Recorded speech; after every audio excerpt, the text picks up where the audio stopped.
All right, buckle up. It's time for season 2 of WWE Unreal.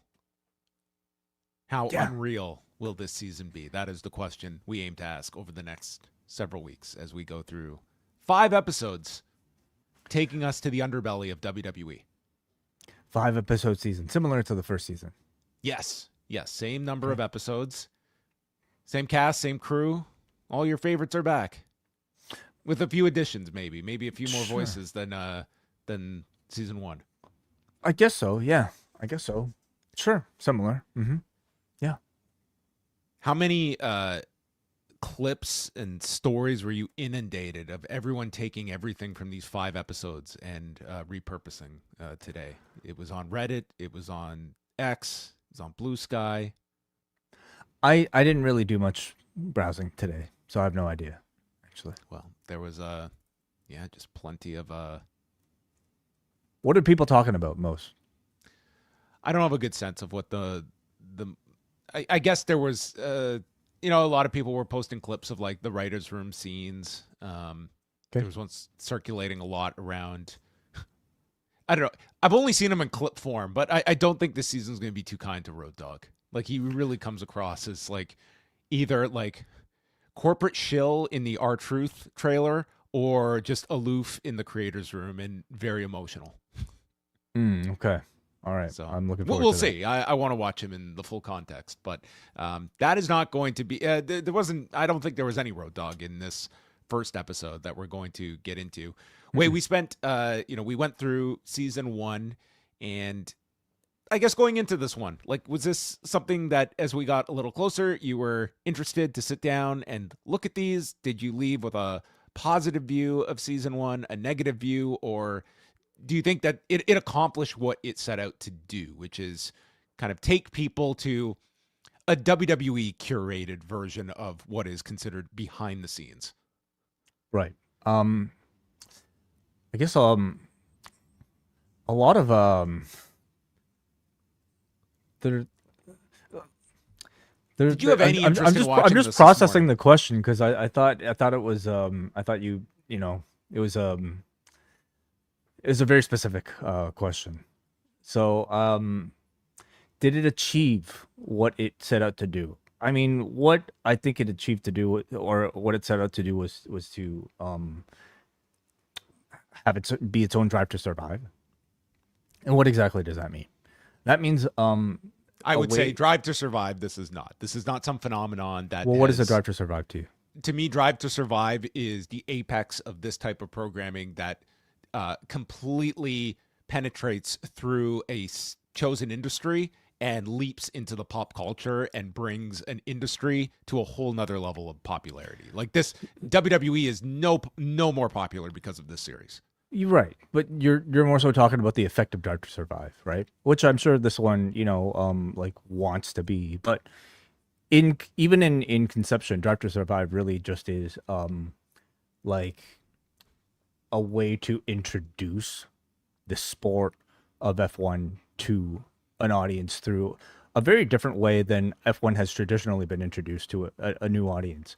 And typically, F1 has only been introduced to audience through the sport itself, right? The actual sort of competition itself, the broadcast. Drive to Survive instead introduces F1 by creating these sort of like half reality show slash half documentary types of like vignettes into the stories of the cast of the season, and as a way to like get somebody who might not necessarily be into the sport but is into documentary style reality TV, then I felt like WWE Unreal was successful at like creating a set of shows that you can point to say, hey, this is what professional wrestling is. It's not just two people pretend fighting. It's it can be a very rather intricate sort of like design of like a very complex narrative that takes place in a live setting that can change as a result of audience reactions and various other things. I felt like it did a decent job of like telling somebody who's new to all of this that there are certain complexities about it that might not be apparent on the surface, but was it like was it satisfying? Well, as somebody who like kind of follows this day to day, they could have certainly done a better job. I think they could have done a better job of like just making the show a bit more compelling as it existed. I thought it was just a bit of a standard sort of chronological storytelling, but a lot of the behind the scenes clips I thought were somewhat novel. So my excitement for this season, to give you a really long winded answer, was like pretty mild, I have to say. I mean, I was curious to see like what adjustments they would make from the season one, but I kind of had a flavor of like, what they were going to present, and maybe to me a lot of that curiosity was answered in the first season. And it would seem like they are going to segment these into 6-month chunks and releasing them. I mean, the first season came out at the end of July, and that covered kind of up until WrestleMania last year. And then this is kind of WrestleMania to SummerSlam that will be covered. And at the end of this series, they do announce the next set of episodes will come in the summer that you would presume are going to kind of cover whether it's the last half of 2025, if they go into 2026, but you would think like Cena's retirement will be a major focus of the third season that they put out of episodes. But this one is called No Days Off. And we have essentially several stories going on, all centering around WrestleMania 41. And I would say our main focused upon performer in this episode is Becky Lynch and her return. That, yes, only happened at WrestleMania. You could have convinced me this happened years ago, this return. She just feels like she's been back forever. Yeah. And she came back in April, which, I mean, this was 9 months ago. But, I was going into this, and just because they had played the trailer so heavily on Monday and during Raw, I was going in thinking that episode 1 was going to be going into the R-Truth stuff, and it really wasn't. And I'll just say overall, I feel that this was, of the stories that they have teased for this season, I think this episode had like, I don't know, I finished this way and I was like, I don't know how much we're going to dissect this show, but I'm sure we will find some discussion points. Right. Again, I feel like maybe part of the reason they decided to lead with this one was, number one, it seems like they're doing a bit of a chronological storytelling again, and that means starting with Backlash, coming right off of WrestleMania. And that means Pat McAfee, that means Becky Lynch. I think another part of the reason they probably chose this because, I mean, you're looking for the crossover names that might appeal, again, to somebody who may have just heard of a Pat McAfee, may have just heard of a Becky Lynch through mainstream media appearances, but wouldn't know R-Truth, nor the story of R-Truth, right? So to me, it kind of made sense why they would make those choices, but it wouldn't necessarily appeal to fans like you or I. So, I mean, the early portion, they go through the relationship between Seth Rollins and Becky Lynch when they first shared that they were a couple together back at WrestleMania 35 in 2019. A bit of history of Seth Rollins in the company. They kind of just, I thought like this, they had a lot to establish who these people were, and they did it pretty effectively in like a span of 5 minutes. And this included footage of their wedding that they had. It was a very tiny wedding that they had in Hawaii that had amazing production value, considering.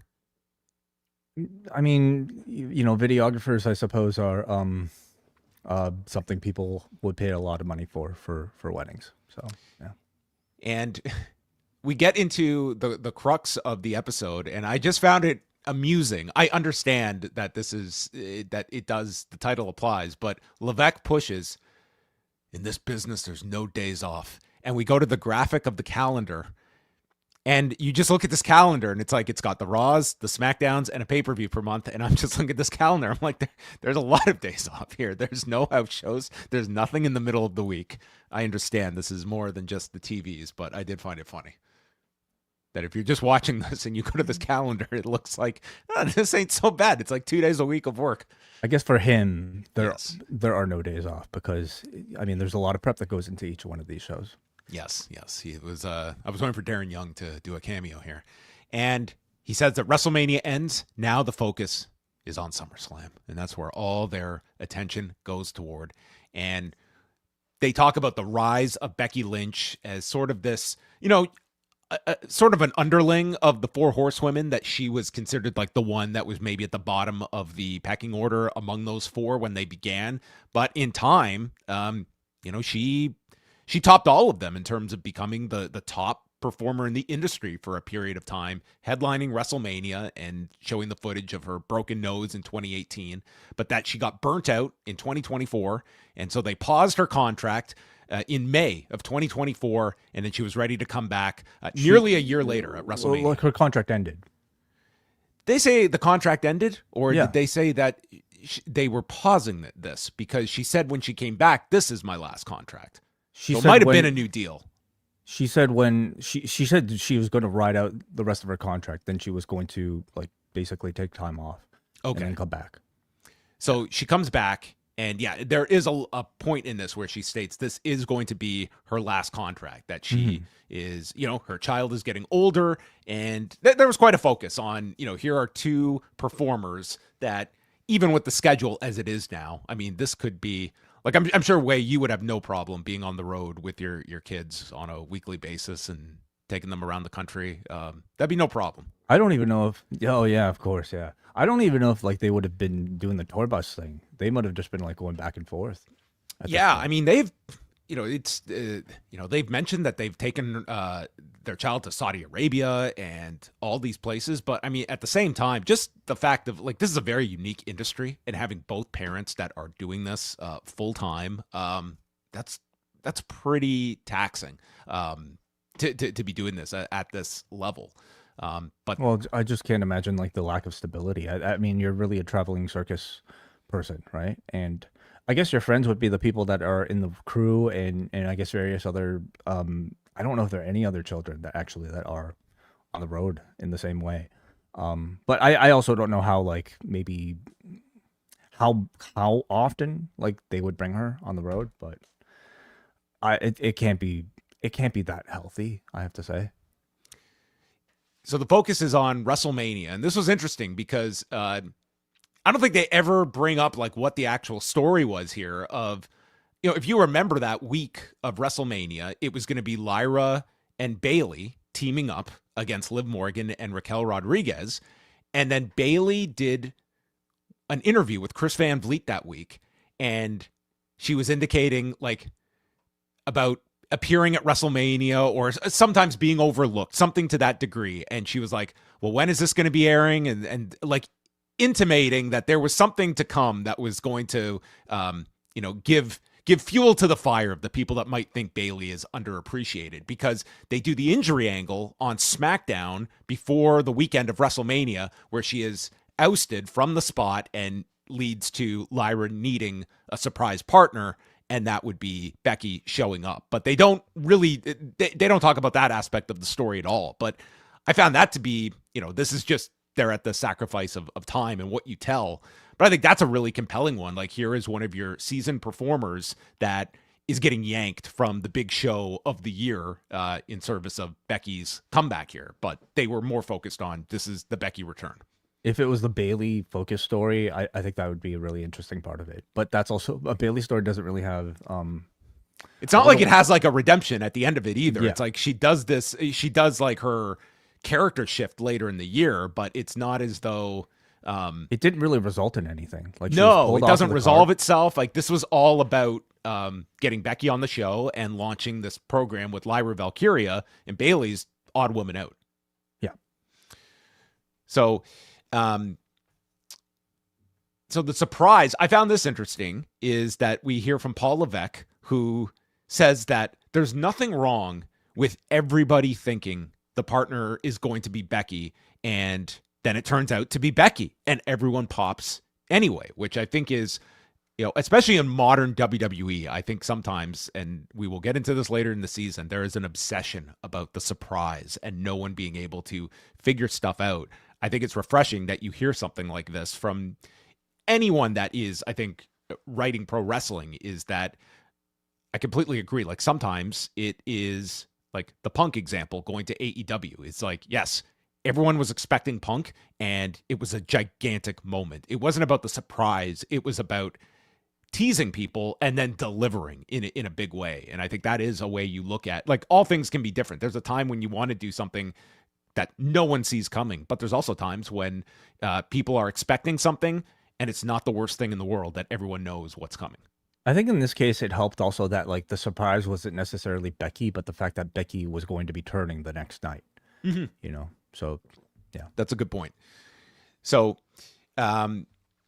Becky, they focus a lot on just her own anxiety. There is shots of her and Seth preparing for the weeks, months before this match, and wondering if she's even going to get cheered when she comes back. And they show like Paul Levesque, Tyson Kidd, kind of giving her, a pep talk beforehand, and it's like, you hear this in enough performers that always have that that bit of doubt. Like, it just seems almost like, you're a big star, you're gonna come back, it's a surprise. Of course you're gonna get a major reaction, but there's still that thought of like, what if I don't get that reaction, for instance. So yeah, and I feel like, if you're Becky, you probably like that, those anxieties might be a bit overblown, but you never know.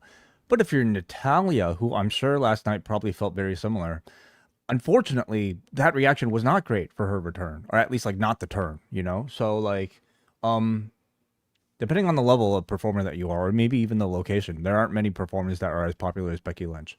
I mean, these are very legitimate, valid concerns. So she's revealed as the partner, and it gets over really well. They win the tag titles from Liv and Raquel. And it was an interesting comparison point because before the match, Rue is there and she's all in tears because she's getting separated and has to be taken away from Becky, and Becky's having a tough moment there. But then as soon as the match is over, she's backstage and Rue's holding the belt, and it's just a complete different reaction.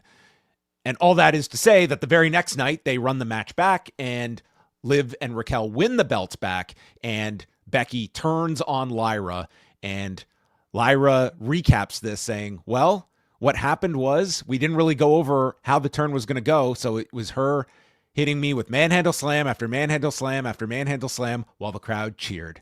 And Becky acknowledges this was not ideal for what you want as a heel turn.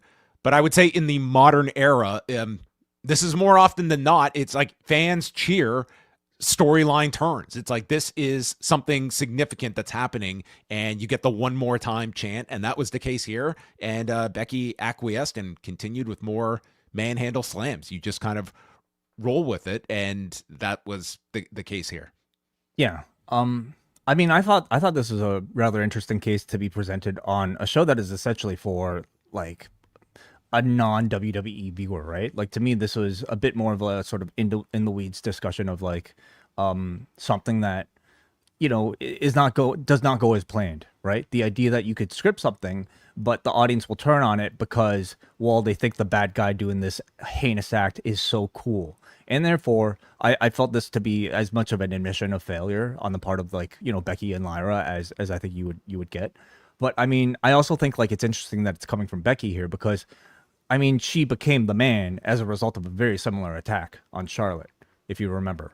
That's right, and they were fighting it. Like, they were initially looking at it as that, like, this was going to be Becky turning heel, and the audience just like refusing it. Like, they were behind Becky, and I mean, it could go to a larger discussion. Like, overall, like, I think Becky, she plays a really great heel, but is it her best version of herself? Like, I think honestly, like, she was a fantastic babyface, and but you can't be a babyface forever, right? Everybody needs to be able to flip back and forth in order to work the right opponents.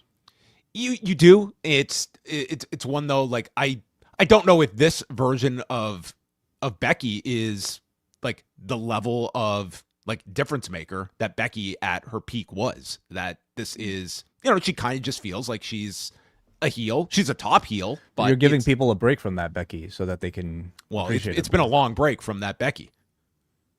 Doesn't mean you shouldn't do it. Well, I mean, I'm just I'm looking at this point. Like, why was this? Does this crowd genuinely hate Becky Lynch? Against the Maxine, no.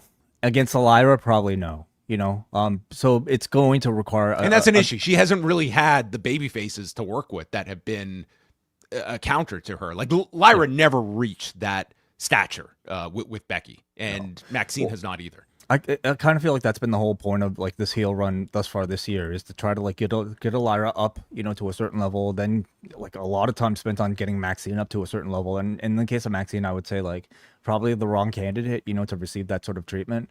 The exception is AJ Lee. Like the audience is very much behind AJ. Yeah. But again, it makes you wonder, like, is AJ Lee really going to be a long-term fixture here in the company? Like, it's been very limited that she has, like, she's done the 2 matches. That's been it at this point. Right. Mm-hmm.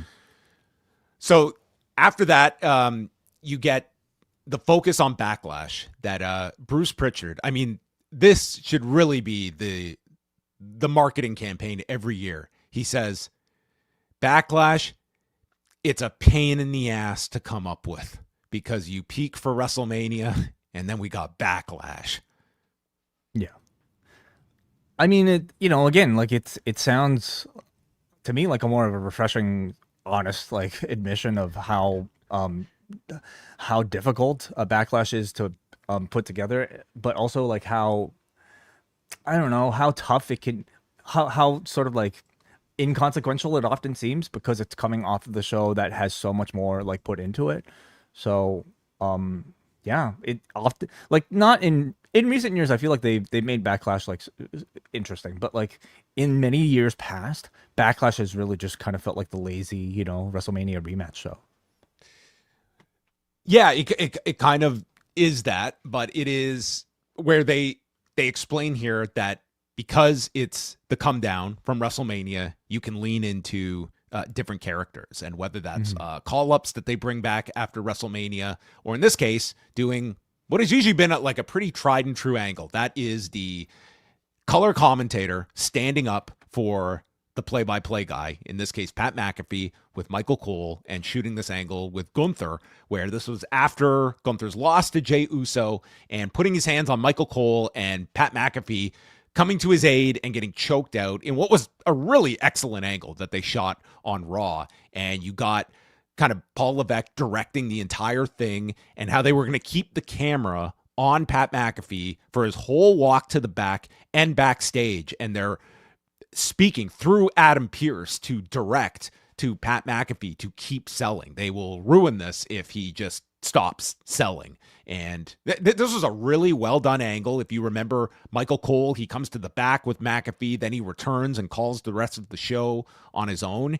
And this ended up being like a really well built up match for Backlash in St. Louis. Like this was like wasn't the main event of the show, but it was like something very different for Gunther to do coming off of his loss to Jey at WrestleMania. Yeah. Again, the fact that like it's Pat McAfee, who is not necessarily of this world, but somebody who's very famous, and especially to I guess like I don't know, the face of WWE to some, according to Paul Levesque. Yeah, I guess so. Well, maybe for a time. Sorry, you're talking about Cole or McAfee? No, this is Levesque. He said that Pat McAfee is the face of WWE to some people. Oh, okay, I guess so. Yeah, I mean, I guess that could be true. But it makes sense why like he'd be one of the people featured. Now I often wonder, like, knowing that Unreal is a thing, are they booking these shows knowing that the first season of the first episode of Unreal might focus on Backlash? Like, would they do something? I think there's a definite emphasis on this show when it comes like the surprise angles, like of. Oh, I don't think the Cena heel turn was done for Netflix, but I think that was a perfect kind of vehicle for this type of a show to then do the behind the scenes of it all and break it down. And I think they wanted to recreate that with Seth Rollins, with Brock's return. And I think absolutely they have that in mind. It might not be the central focus, but I think they definitely are having that in mind of how this will translate to this Netflix series. Yeah, I just wonder, in particular with Backlash, if they knew that the first episode of season 2 would be focusing on this particular show, would they have thought to put a mainstream act like a Pat McAfee on it? It I don't know. Could have been that, or just when they're starting to like all this footage that they're shooting and understanding like what are going to be the compelling 5 kind of angles for these different episodes leading to SummerSlam, and doing one on Pat McAfee, it makes a lot of sense here.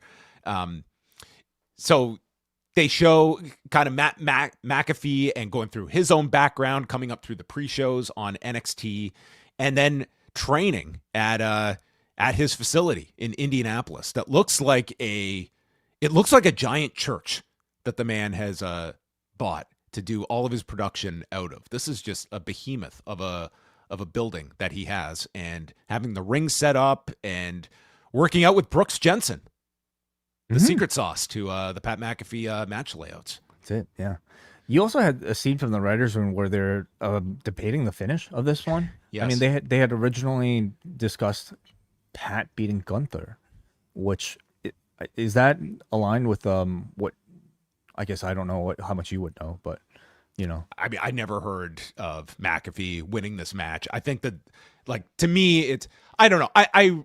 I watch these writers' room scenes, and like, I'm sure there is some like actual discussion points, but I think you always have to watch some of these of like, are these arguments, are these organic arguments? Is this like just in service of like, this makes for a compelling debate moment? The idea of Pat McAfee winning this match seemed pretty ludicrous to me. Hard for me to see the argument for that. Like, could you imagine that now? Like, granted, he was still a regular with them, but could you imagine, like, today, the guy who's beaten Cena and McAfee's gone off, he's pretty much detached from any regular work with WWE. And this came off so much better in him losing. Like, they are, I can't imagine it was a thought that was really thought of. Especially since Gunther already lost at Mania. Yes, like that's the thing, is they're making the argument here of like, this guy's just lost to Jey Uso, and it's like, and now he loses to this guy, and like, you have these plans in mind that he's going to be winning the title shortly after this. Like, he's going to be beating Jey back for the belt by the summer. So, I mean, this one made little sense. In fact, the writer specifically brought up the idea that like the commentator would beat this guy, and then he would also have the job now of having to make Gunther seem intimidating after he had already beaten him, which would have been a very difficult task. It would have been, yeah, it was. They certainly went with the superior option here. I can't imagine it was a seriously debated ending that they could have gone with. But, I mean, we have seen crazy finishes at times. It's funny. Pat McAfee is talking about the, I guess, 7 matches that he has had, and we get a shot of Adam Cole in NXT. And then we just cut to the beer bash we see him with Austin Theory, and then we see him chugging beers with Steve Austin. And we missed a WrestleMania match in between there. Who's that? The impromptu match with a former chairman, the executive chairman himself. We just went from Austin Theory to Steve Austin and the beer bash, and we didn't get any in between there. I guess they didn't have enough time to talk about him. That's too real. I guess that's too real for unreal. Yeah. And yeah, this is where they discuss the potential of Pat beating Gunther, and Levesque is giving Pat McAfee words of advice and says, "Hey, if you get winded out there, just he'll work around you."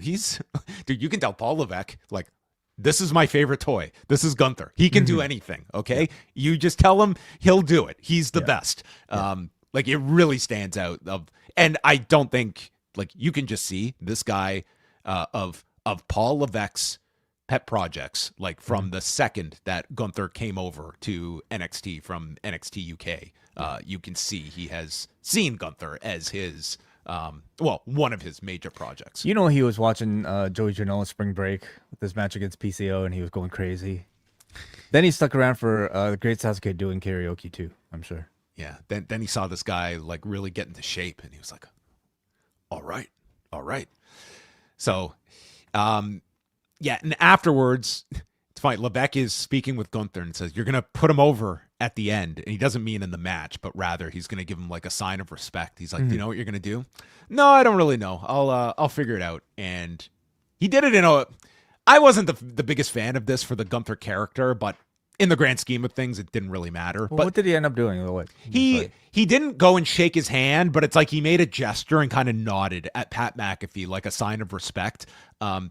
It just does not fit the Gunther character to just like, this would be the kind of guy that Gunther would just look so down on. But you can tell, like, and to the earlier discussion about McAfee going over, they really do value Pat McAfee. Of course. If they're looking at, like, you earn Gunther's respect at the end, like, they obviously want Pat McAfee to have credibility with their audience, and they don't want him to be some pushover here. Like, they booked this guy to be, like, one of your major baby faces on this show. Like, there are plenty of, like, he's in the sleeper hold, and he fights it to his feet. Like, he fights it more than Cena did.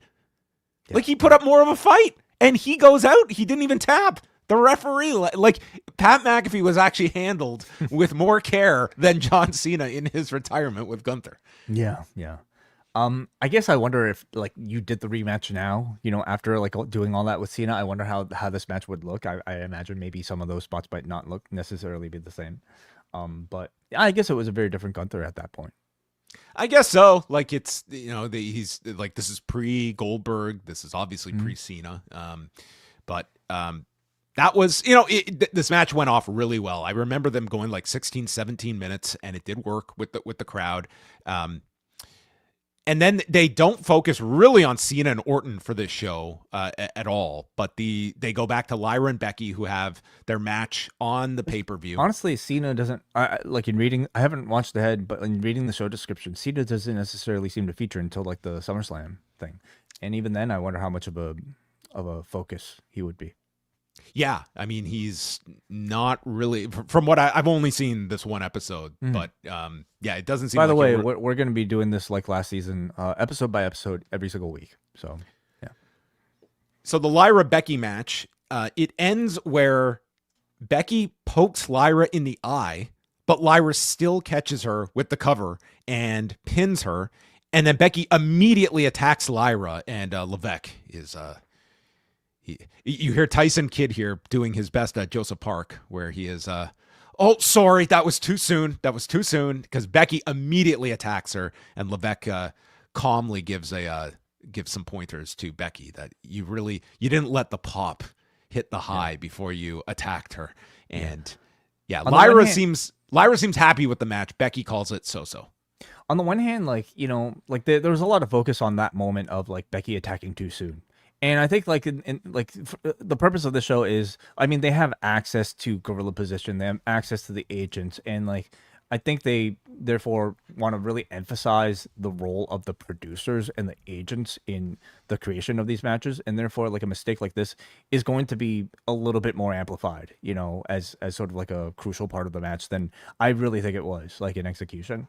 But it does give you the sense that they micromanage everything, every little moment. At the same time, it's that micromanaging that, like, offers the polish, you know, that I think you could say about WWE television that maybe other productions often could use. It does also take away from, I think, organic nature of, like, certain moments too. That's a criticism that you could put on it. But, you know, this is WWE style. This is Paul Levesque style, you know, like, wanting to make sure every single moment is, like, to his liking.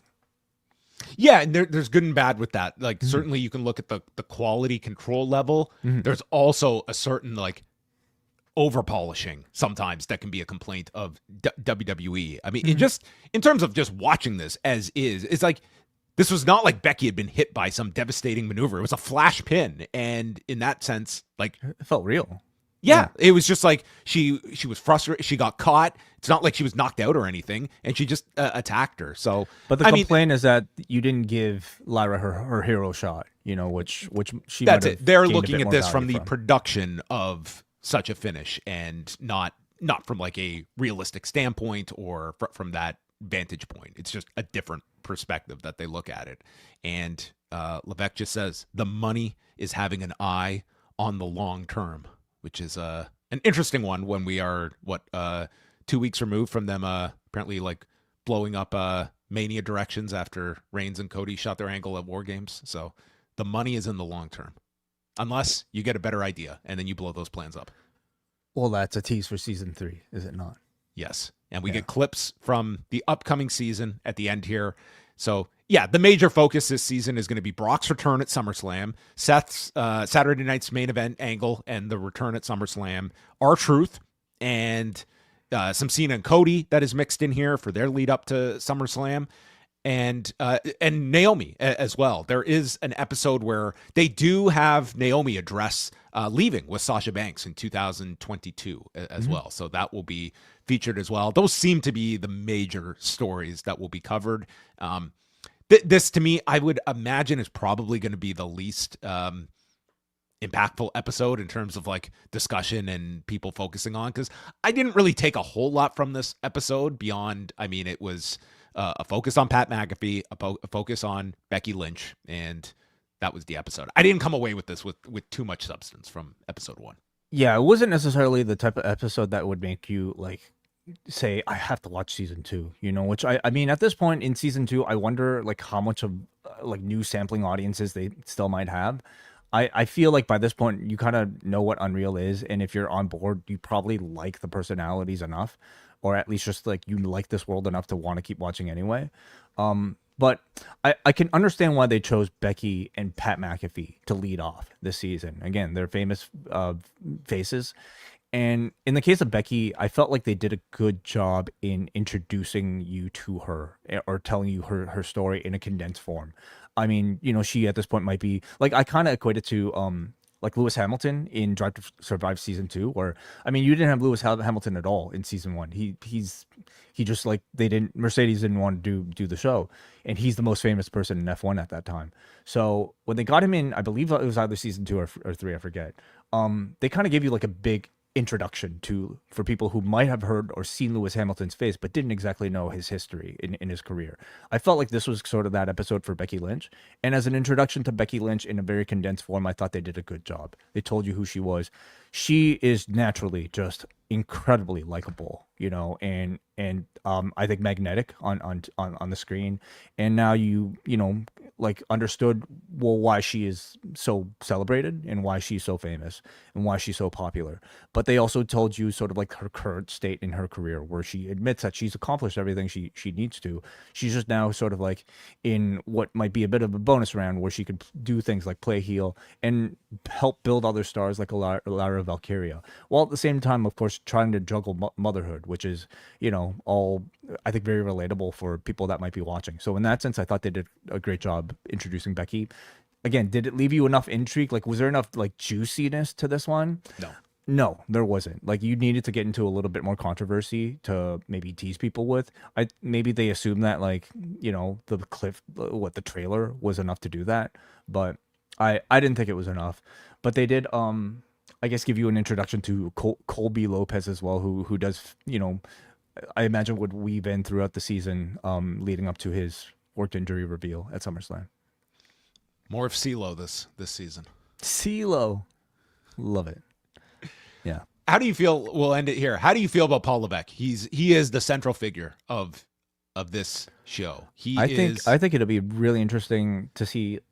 We're talking about this season at a point now where I think his reputation is at its lowest in years. You know, I've heard reports of his face getting booed during this Unreal clip last night on Raw during the commercials. So we're talking about like a time when Levesque's, like, you know, reputation is not good, and you're talking about a year of WWE content that has not been well received at all. So how will this show, like, how will he come out of this show, you know, with the audience feeling about him? Certainly, like in the case of like this R-Truth episode, which we'll be talking about next week, I'm very curious to see how he comes across, because I don't know, like playing the role of management in that particular argument, it's hard for me to like think. Just seeing the limited clips from this episode, like I can tell you that like the WWE side does not come across great, and it feels very much like damage control about, like, you know, it's like it kind of makes you question like why they're covering this story, because they don't come out looking that great. Like in the end, yeah, they bring him back and they get the happy ending here, because obviously if he didn't come back, then we would have no R-Truth in this in this series. So you do have that at the end of it, but It's a juicy story. It's one of the most intriguing parts of the past half year. But when we're talking about why is there a negativity toward a Paul Levesque or TKO, and then we're going to hear them like nickel and diming their talent, and they were ready to cut one of their most beloved figures because it was going to create, delivering on the returns, increasing our margins. Yeah.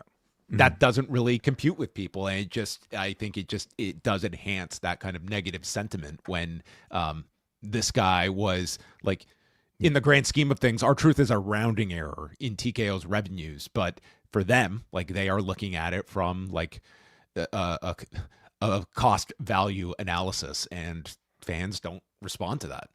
No. Again, like if you're strictly talking about business, I mean, I could even understand it, but it doesn't mean like the average Netflix viewer will, or the average WWE fan will. So I'm very curious to see how they portray that. I mean, he's not very good at answering these sort of questions in a live setting, if he does even answer them in a live setting anymore. So we'll see how he comes across in a tape setting with a production crew that is on his side, where he could field a question like this. I mean, this will be the one place where you might hear him actually talk about that. Maybe we'll get a whole episode on the Paul shutting down the press conferences to coincide with Brock's return. Yeah, no, that might be that's not going to happen in season 3. I don't think so. Well, there you have it, everyone. Those are our thoughts on episode 1. We'll be back each Tuesday doing a review of one of these, so you don't have to speed through these episodes, but because we won't be. We will. I think each one deserves its own like 40-minute discussion. Well, maybe not every single one. Like this one, maybe we could have sped through. But this is the last series in the world I could binge through and just watch. Like I need a week between these episodes. Yeah. Especially the Truth one. Maybe like the Rollins one. I'm kind of very curious to see. That seems to be like the big hook of the season, the Rollins injury one. So I prefer spending my time with these. So there you go. Episode 2 is The Truth. So that will be next week's show that we will cover. Do catch Tuesday's edition of The Wellness Policy with Wai Ting, Jordan Goodman, and Neil Flanagan. Lots of different topics covered, lots of different goals achieved, both on this episode and at large. And did you listen? Well, Wai, I was about to listen, but I had a egg McMuffin from McDonald's, and there was a shell in my sandwich, and it got caught in my throat. And they gave me the wrong order. You listened to the most important part, all right? And that's my egg McMuffin story. I'm halfway through. I'm right at the point that Jordan's about to charge $10,000 for his drum lessons, the drum circle. Yeah.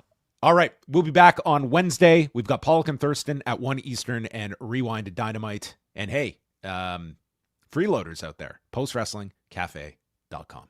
Goodbye. Yeah.